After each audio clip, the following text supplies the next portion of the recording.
Are you ready to make your food content more relevant on Pinterest? In part 2 of this conversation with Pinterest strategist Laura Rike, we get into the really juicy stuff. What fresh pins actually means in today's world, why vertical video pins are exploding, and how to craft pin designs that actually get clicks. Plus, Laura shares how Pinterest's algorithm is evolving with AI and all the crazy stuff going on with that, and what it means for you and how your recipe pins are going to be discovered. Whether you are interested in using Pinterest ads or you just want to grow your list without chasing trends, this episode is packed with smart, actionable, sustainable tips that work in today's landscape. Let's dig into the episode. I hope you enjoy it. What else do we need to know about pins? Do you have any info on pin sizes, maybe video pins, other kinds of pins we should be looking at? Yeah, so video pins are still amazing. I definitely say go between static, collage, and video pins. Please test and use all of those. One of the things that I do see a lot is a 3-image type layout for food bloggers. So it's on Canva, right? You can choose what you want to be bigger or not, but 3 images on the pin with a bold title in the middle. That seems to be one of our top that really do well. Another one is text outlined, but without a box behind it. So just having that fun, like bubble type style text does really well. With your video pins, make sure that first grab of the video that you can choose on the slider below when you're uploading it to Pinterest has some sort of key phrase in it, because that will be very important for the video visual search. My favorite sizes, I have 3 favorite sizes. So 1000 by 1500 is like the standard. We also have tested with a lot of my clients 1000 by 1800 and 1000 by 2100. So that gives the more horizontal infographic feel. I can't say one does better over the other because all of our clients, there's a different size that was working best for them. So it really is just a combination of the size paired with the type of layout you're using. So I definitely would just kind of test those sizes and see what works the best for you in terms of that. And then I think the only other thing that would really be something that I would focus on, I don't think it affects food bloggers per se as much as probably other individuals. But right now, if you are using any type of Canva AI or AI generator for images, especially if you're newer and you can't pay to have those gorgeous like recipe shots, be very careful, because there is a code that indicates your image is AI. Pinterest is the only platform that I have seen a negative effect on this. The other social platforms, you can use them. I see them all over. I don't see a negative effect happening right now, even if it does have that code. The way that I suggest getting around it, there's other gurus out there that are talking about like, okay, upload your pin to this platform and have that code removed and blah, blah. That's too much work for me, honestly. Like I don't have enough time with 3 kids to care about that. So either one, take your own pictures. I will give you the link, Megan, again, another blog post that we did where we did a specific food blog test for image only. And so what we focused on is the differences between a very, very controlled environment. So it was 4 images. One was an old image that they had like taken with their phone, right? No text overlay. The newer image where they had paid a photographer to do it for them. So that fancy, like clear, nice, crisp image, no overlay. Then we also took the old image with text overlay and a new image with text overlay. it's crazy what we learned because Pinterest, spoiler alert, will always keep us guessing. But Pinterest users engaged with both the old and new visuals. And the reason I bring this up is because I don't think AI is going to help you as food bloggers. If you are taking a picture of the recipe you did with your phone versus having to pay somebody to do it for you and you don't have that budget for you, put that up there because we didn't see a huge overlaying difference between those two. The users care about the recipe, the users care about their search. So if we were doing, one of them was for lemon bars, one of them was for chicken masala. The literally between the screenshots that I have in this blog post, the differences were maybe like 2 click-throughs. Um, so it's really not a focus on how clean and crisp and professional the images look. It's more a focus on the keywords that you use in the pin with the images to make it more visual, because it did show us that they are more visual users in nature for food bloggers, and clicking through and making sure that it's the information quality that they want. Okay. Also very interesting. I love that you're experimenting too and just seeing like Yeah. what is actually working.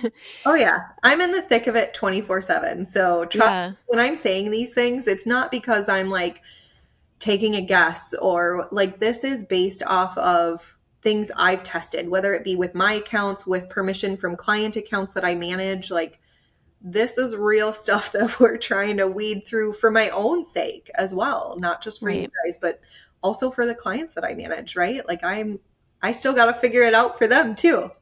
Absolutely. You mentioned being really cognizant of the text that you put on your images and including keywords. How do we choose those keywords? Yeah, so couple different ways. I One of my favorites is Pin Inspector. I don't know if you've heard of that platform. So I do have an affiliate link. You can get it super cheap. It's laurarike.com/inspector. It's a one-time payment. You put it on your computer, and what you can do is what you think the keyword is, you put it in there and you search. It will tell you what the categories are for that keyword and what the monthly search volume is for other keywords that may be better than what that keyword is. That is my golden ticket right there. You can do searches on Pinterest if you don't want to pay for another service or platform. Again, this is just a one-time payment thing, but it's really helpful because I think the search volume for me is what kind of sold me on it. Plus, then when we talk about legacy pins and creating fresh pins, being able to see alternate keywords that are also higher up in the monthly searches is what was game changer for me and my clients, because then I can create one that's like chicken masala, and then I can create one that's chicken tiki masala recipes, and like have multiple pins going to that one thing. But then I'm taking over that entire category by using the top Mm. keywords. Okay. So that would be my suggestion. If you're not looking for another payment into a platform or anything like that, you still can do keyword research on Pinterest. Do the trends. So do trends.pinterest.com. It doesn't have to be trending. Look at the weekly changes, the monthly changes, the yearly changes. You can search by top yearly trends and top monthly trends. That's going to give you a good indication on the search volume as well if you do monthly trends, because it will tell you, it won't give you the exact number, but it will give you a bar graph, and that will show you like, okay, is this actually searched a lot, and where is it in the graph of when it's highly searched. So that can be also very resourceful and helpful. Yeah, that's helpful too. For fresh pins, how many of those do we create per URL. Do you have a recommendation on that as well? Yeah, I'm kind of crazy. I like to do between 7 and 10. I don't do Okay. it all at once, but we typically do 2 to 3 every time I bring that URL back around. So Okay. it really depends on if you have the time, but I really think the more you can do, as long as you can find the keywords to support that, I like to do is say I'm doing 10 for one URL. I'd like to do 2 for each keyword, if not 3. And Okay. new layout, new design, and then just go Different for it. photos, or would you experiment with maybe two of the same photo in different copy, or yeah, like what would be the structure? So you can use the same photos. I would test different layouts. I know we don't have a ton of photos for every single recipe because there's only so much you can take, right? Mm, But there's going to be a difference between like showing all your ingredients in like a grid style layout versus showing before and after versus, I mean, those are going to be the same pictures. So just kind of choosing a couple different layouts, couple different images, and then testing that out. I think it is a gray area if you keep the same image of the final recipe and just change the title and description. I don't consider that fresh. mm, I consider it testing the gray market. yeah. It's a fine line, right? Because Pinterest doesn't flat out say, this is what the line is. This is what we want you to do for fresh content. So I err on the side of caution and I want a new image with new title and new description every time. Okay. For video pins, you mentioned not to give up on those, Yeah. and I've heard food bloggers saying that they work great, and some food bloggers say that they don't. Do you have guidelines for those? Like, do you do the split screen with video photo? Do you do just the whole vertical video pin, length, copy? Any other recommendations? Yeah, so I don't do the split screen very often. I don't see that very helpful. What I do is I like to do the video pin and have a static pin created as the image cover.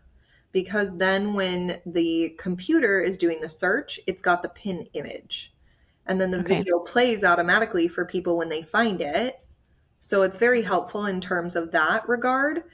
In terms of video, I would suggest people look at their analytics from your pins versus all pins. You can sort.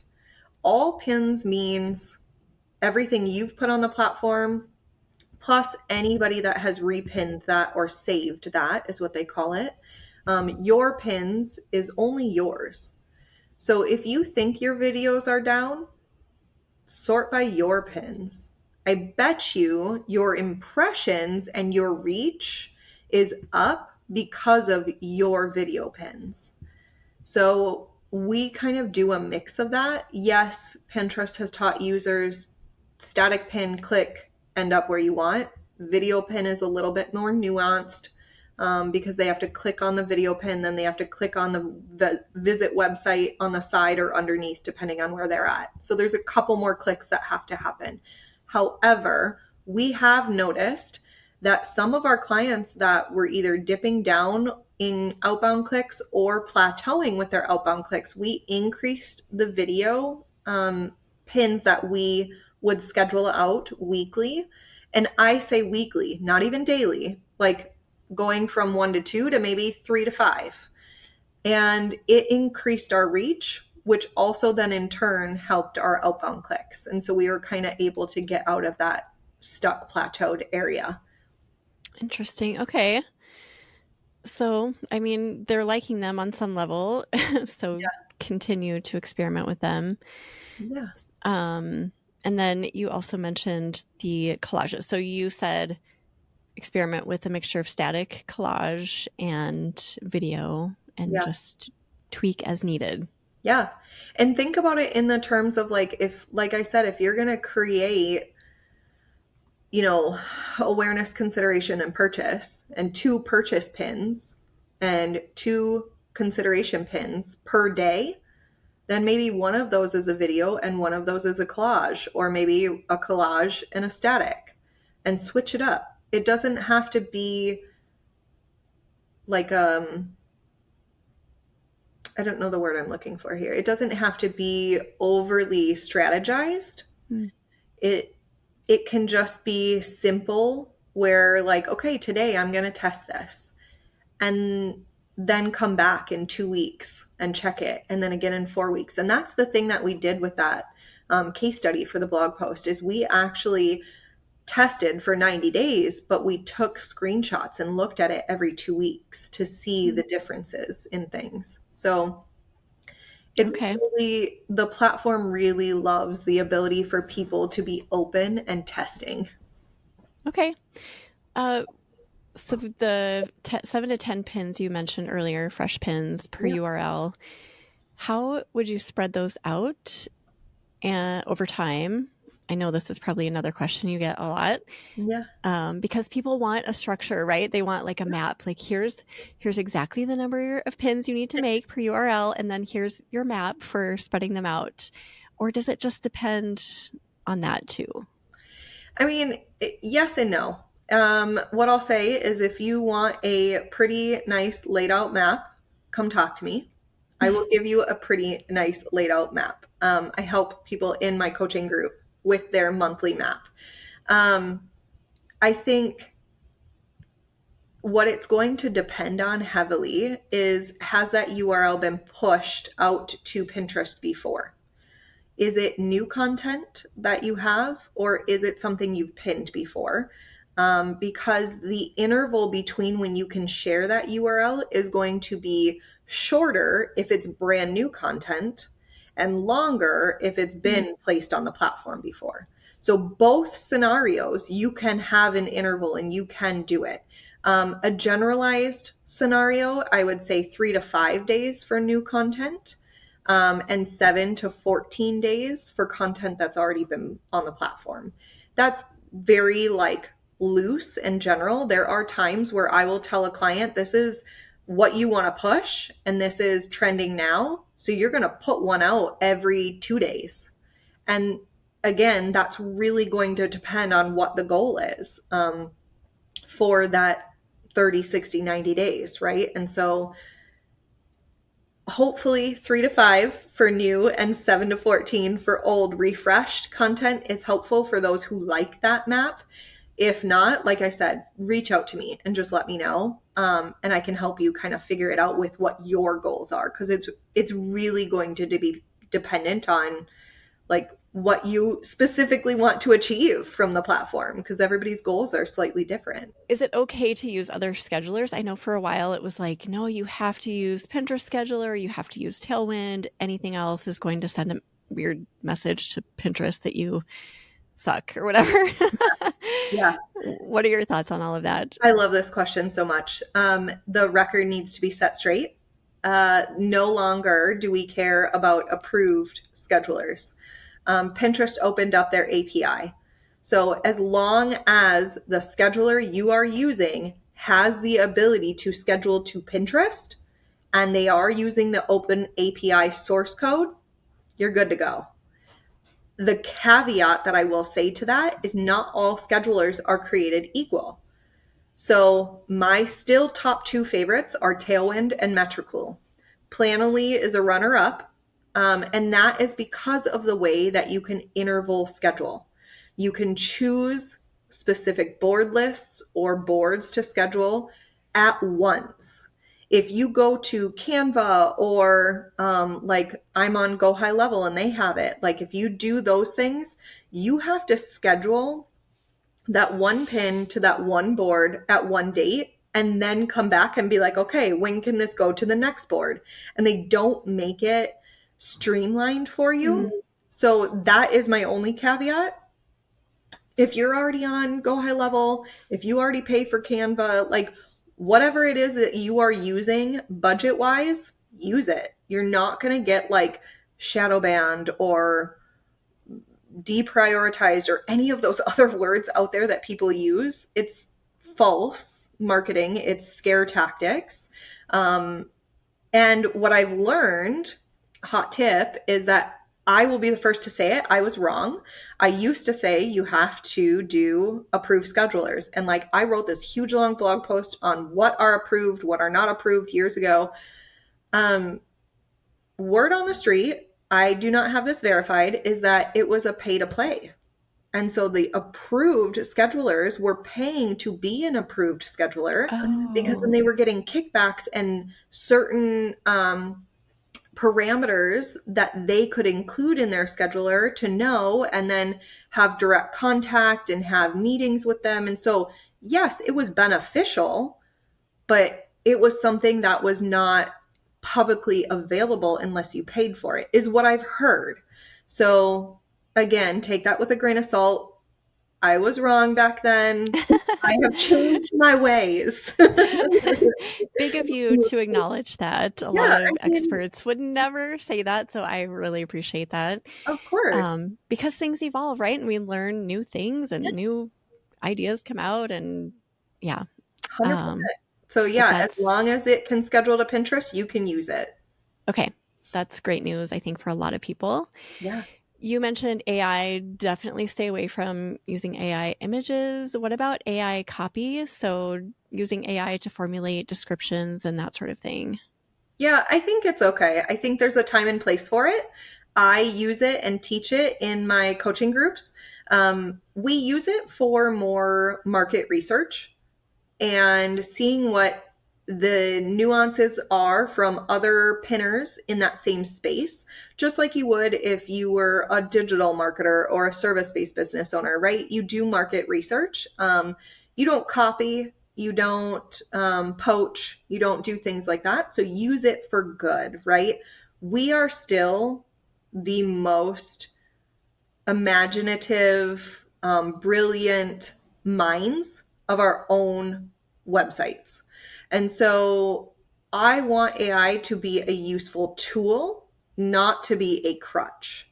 So we use it, yes, but I also alter it because it doesn't understand 100% completely the strategy behind everything, which is where our brains come in. And so if it helps you go quicker and faster, use it. Just make sure you edit it a little bit to make it sound 100% like you, to make sure that the keywords are 100% what's the top search volume. Like, just do your own spot checking. Should we be stuffing keywords into those descriptions? So, if maybe I pull up ChatGPT and say, here's the main keyword or title of the recipe, and then I want all of these billion, bajillion keywords stuffed inside of it? No. No, nope. No, so I have a chatbot that I created that will help you figure that out. So titles, you want a keyword in there, descriptions, 2 to 3 keywords in there. You can get very, very specific with chat and make sure that it understands what you want. But again, it's just a computer. So you can put in there, like I could say I want Pinterest marketing as my keyword and the only keyword, and it's going to put like 500 other ones in there. Like sometimes it will do that. Sometimes I call it being drunk. I'm like, chat is drunk for the day. Like it doesn't understand what is happening right now. Like it, again, maybe not the best analogy, but like like it just doesn't get it sometimes. So again, stick to what you know, right? Keyword stuffing is a no-no. Hashtags are a no-no. Chat loves hashtags. Chat Mm, loves grammar issues, things like that. So um, you can use it, but just be mindful of those things. okay. And just generally speaking about AI and Pinterest, because I know Pinterest has probably been going through a moment with all Mhm. of the AI images and sorting through that. Yeah. Is how is this affecting the platform, do you think? I think that Pinterest is doing a really, really good job of making sure that they are using AI to help us on the back end of their code, but also ensuring that the quality is still there for all of the users. And what I mean by that is like Pinterest uses Gen AI. So it's like a technology that helps figure out how things are going, how ads are being engaged on, what the performance metrics are, right? To be able to give us that data. And I think that is very helpful. The flip side of it, though, as users, is the ethical implications, making sure that people aren't just spamming the platform with quote unquote fresh pins and new material, right? And so Pinterest made a standpoint that AI should be used as a force for good. I completely agree. And they are thoughtfully creating ways to depict if a pin seems overly AI generated and how often that user or account has done so. And so that way it will protect the users that are still putting out the quality that needs to be seen. And we have seen accounts be mislabeled as AI. If you're a real human, you're doing the right things, you contact support, they fix it, right? So I do think that they're heading in the direction of what I'll say is keeping us safe as creators, and ensuring that people can't use it for the wrong side of, I mean, stealing our content, duplicating our content, like, and whatever angle you want to go down, right? Spamming to try to make more money. Like, they're doing a really good job of trying to put the parameters around it respectfully. Yeah. And we're still kind of in that, right? It's not like things have probably been figured out or ironed out. I feel like it's still going to be going on for a little bit here as things shift and change, which it feels like everything is shifting under our feet right now. AI changes daily. Yeah. Yeah. Yep. So It's it's a an interesting world. yeah, for sure. Yes. Uh, I feel like we've covered so much. Is there anything that we have not covered that you feel like would really benefit food bloggers just having the information, anything at all? Um, I think we covered a lot of what's going on in the platform. I think the one thing that I do want to say is like sometimes because I'm in it every single day and I see multiple accounts, I can talk to all of the strategies and all of the nuances and all of the should do's and should nots and things like that. But I don't want that to be used as a fear of continuing on the platform. I want it to be an education. And so if you are feeling overwhelmed, if you are feeling discouraged, um, feel free to put earmuffs on and say, thank you for that information, but it's not serving me right now, right? I am going to continue moving on without video pins or without testing collages, and that's totally fine. It will still work for you. Pinterest is a dynamic platform. It loves creators. It's not gonna make or break you if you say, this is just too much for me, or this is amazing and I'm going to go this direction, right? It's not going to switch the game and make you a millionaire overnight or break your bank overnight. So I just really want to urge you guys to continue using the platform, continue educating yourself about the platform, and just do the things, because I do also feel like in this time that we are in with a lot of things changing, that we can put ourselves in learning overload without implementing.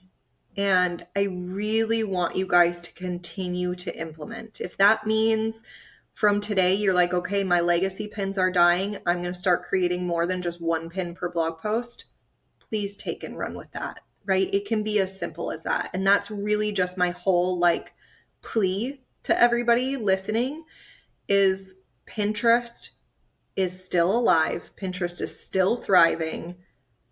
please, please, please continue using the platform, regardless of all the nuances that we were talking about. I so appreciate that because it is so easy to just drop everything and run away when things get scary and Yeah, it feels overwhelming. But I've always said this: Pinterest is the best platform for food bloggers because it offers the visuals of mouthwatering food, and that's valuable. And yeah, people want that. People go onto the platform searching for just that. So I I love this message. There's so much fear in our space around Pinterest, and yeah. I so agree with you. Do not, I always say this to my community, do not give up on Pinterest. Don't be mad at it. No, It's changing and trying to stay afloat too. So yeah. just be patient and keep going. 100%. And I will even say this, which I don't say to everybody, but I love this. If you feel overwhelmed or you are frustrated and you just have a quick question, I do have an online number. It's not my personal cell phone, but it does come to me via email. Um, Text me. I will put the number in the show notes. I will send it to Megan. Aw. Send a text, right? Like, trust me, I will reply. My team member will reply. Someone will get to you. But I really believe in this platform so much that, like, if there is something that's holding you back and you want to just forget all the other noise and you have a question, shoot me a text message. I am so here for you. Ah, you're amazing. Thank you. And I do want to ask you, because I know that you serve food bloggers, if you're Yeah. listening and you're just like, okay, I want to dig in all myself and do this, great. But if not, if you want to hand this off and you need help with all of what we've talked about, how can you help people, Laura? Yeah, for sure. So, if you are looking for one-time help, I do an audit. And so I'll go through everything we talked about today. So we can talk about boards and pins and keywords and all that. Um, so that is just like a one-time thing. If you are looking for like long-term support, I like to ask if you are a doer or a delegator. For my doers and implementers, I have a coaching group. And so I will offer a $97 trial for 30 days. It's typically $197. And we meet every Wednesday. You don't have to come to the calls. There are recordings, transcripts, PowerPoints, whatever support. But I also, in that coaching group, am there on the call in the thick of it with you every Wednesday. And then we also give you access to literally anything I sell online. So my courses, my templates, anything that you need in terms of support is in that membership group. So that is my Pintastic results for my doers. If you are the delegator type, I have what I call a blueprint or management.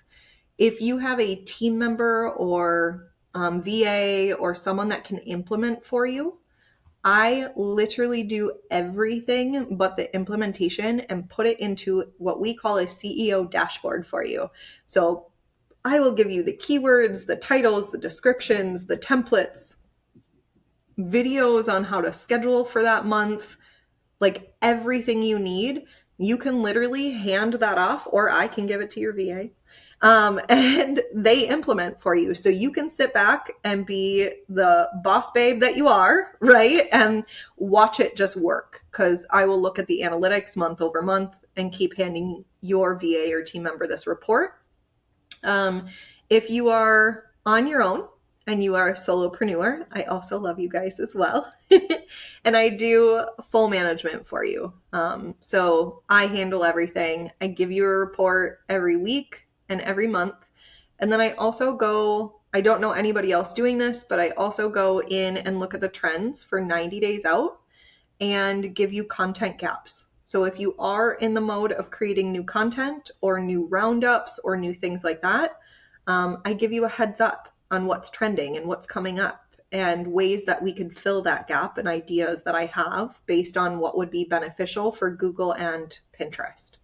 So yeah. Wow, you cover all the bases. And I think pretty much anyone can find one of those that fits them and their business. Yeah. And then we can find that. We'll put that in the show notes, I think, right? Yeah.